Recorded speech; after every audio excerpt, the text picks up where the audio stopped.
मुंशी मिश्र ब्राह्मण है, मुंशी जी को सिक्का लेना देना। कह रहे थे कि आधी रात को गिरजा को गड़ासे से काटे बिना नहीं छोड़ेंगे। हाँ, काट दो, मार दो, सबके सब हाथ धो के हमारी लड़की के पीछे पड़ गए। अरे कसके और भैया वो लच्छू लाला सबको लेकर मकान मालिक के पास गया है कि तुम लोगों को नोटिस दे दे। और तो मैनेजर साहब पांडे जी से मिले थे, कह रहे थे कि भले भले बच्ची लड़कियां पाठशाला में पढ़ने आ रही हैं तो हरदई को छुड़ा दिया जाए। और तो चित्रगुप्त मंदिर में मीटिंग हुई है, सब कह रहे थे तुमको आके समझाएं, अगर तुम बात नहीं मानोगे ना, इन लोगों को नहीं छोड़ोगे तो तुम्हारे शादी के हक्का पानी सब बंद। अनाथ भैया हमें संख्या लाके दे दो, खा के सो रहे, तारीख बना से पुस्तक। कैसी बात करती हो जी? दोनों बच्चे अपने जाकर के हो गए, बस ये कुशल से रहे और हमें कुछ नहीं चाहिए। भाई चल तू अंदर चल। ये मंदिर के मीटिंग में बिटौनी भी थी। हाँ भैया, बिटौनी भी थी और सत्साय भी। बिटौनी तो सबसे आगे थी, लेकिन सत्साय बेचारे एकदम चुप थे। बिटौनी बोल रहे थे कि हमारा सगा भाई क्या है, हमारा दुश्मन है। कह रहे थे कि हमारे भाई ने तो हमारे मुंह पर काली पोत दी। हमने कहा फिर तुम जाके समझाओ, तो कहते हम तो नीचों के दरवाजे कभी भी न जाए। भैया नई मोटर कार लेकर आई थी, पिछले महीने खरीदी है। भावना, ये बिटौनी 4 बरस की थी जब अम्मा मरी। अरे हमने उसे बहन करके नहीं, लड़की करके पाला। शादी नहीं की कि गैर उनकी लड़की आए उसे सताए। ठीक है, बिटौनी अपने घर में है, समाज में उसका नाम है, अच्छी बात है। लेकिन भावना उसे कह दो ये देहली अब बिरजा की है और लाखों की है। इस देहली के बाहर जीते जी न मुंशी जी जाएंगे न बिरजा। हाँ, यमराज बुलाएंगे तब भी जाएंगे, चाहे सारी दुनिया की ताकत क्यों न लग जाए इसमें। तो सब तो ठीक है भैया, लेकिन खतरा हाँ आप जरा संभल के रहिएगा। वो भी समझदार है ना, मुस्तफा पहलवान से दारू खाने के बाद खुसुर कर रहा था। आप जरा संभल के रहिएगा, हम जा रहे हैं दाल पर, फिर किसी दिन आएंगे।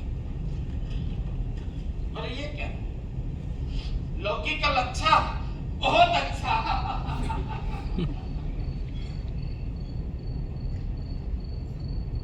रह गई अंधेरी कोठरी, टिमटिमाती डिबरी और कुछ डरी सहमी सी बिरजा।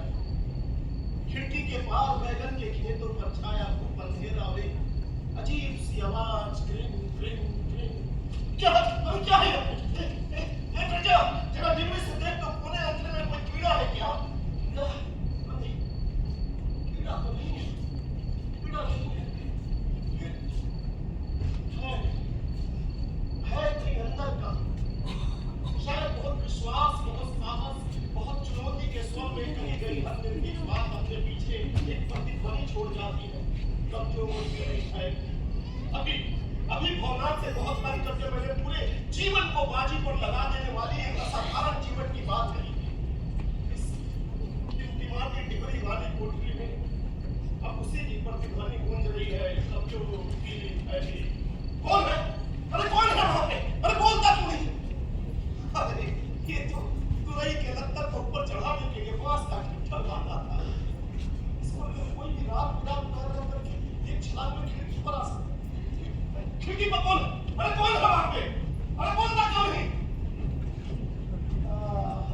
ये तो बसंत को इनके वाले का लगड़ा होना लगता है होना। मेरा कोई क्या कर लेगा, क्या ही बिगाड़ लेगा? ना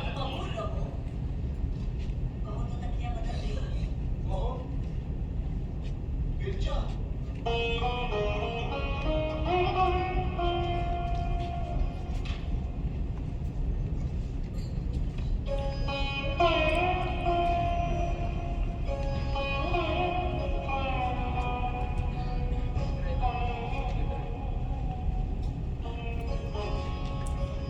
इस औरत का नाम बिरजा है।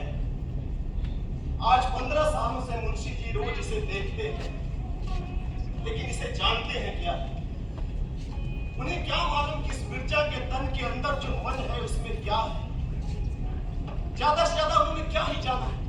चिलम भरने वाले हाथ और तंबाकू दबाता हुआ उठा, पानी का गिलास देते वक्त हाथ में लाख के कड़े खड़खड़ाते हैं।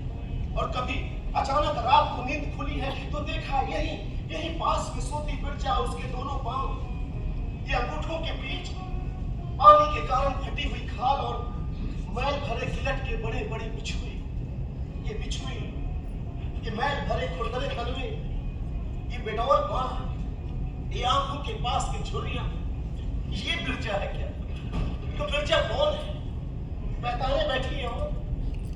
इसको मैं भला सचमुच कितना जानता हूं। इस पर तो उतना भी हक नहीं जितना कि बिटौनी पर था। तो फिर मैंने इतनी बड़ी बात कैसे कह दी? अरे जब बिटौनी को नहीं जान सका तो बिरजा को क्या ही जानूंगा। बिटौनी जिसे बचपन से पाला पोसा, पढ़ाया लिखाया, आज उसने इतनी बड़ी बात कहकर मेरे मन को चोट पहुंचाई। जैसे उसने बिल्कुल मुझे अकेला तन्हा कर दिया। जिस दिन से उसे डोली में बिठाया उस दिन से अकेला तन्हा। इस अंधेरे कच्ची कोठरी में सारी दुनिया की दुश्मनाई और धिक्कार से घिरी बिरजा, अनजान अपरिचित बिरजा मेरे अकेलेपन का दर्पण है। अब हम जाए, हम तो सारे में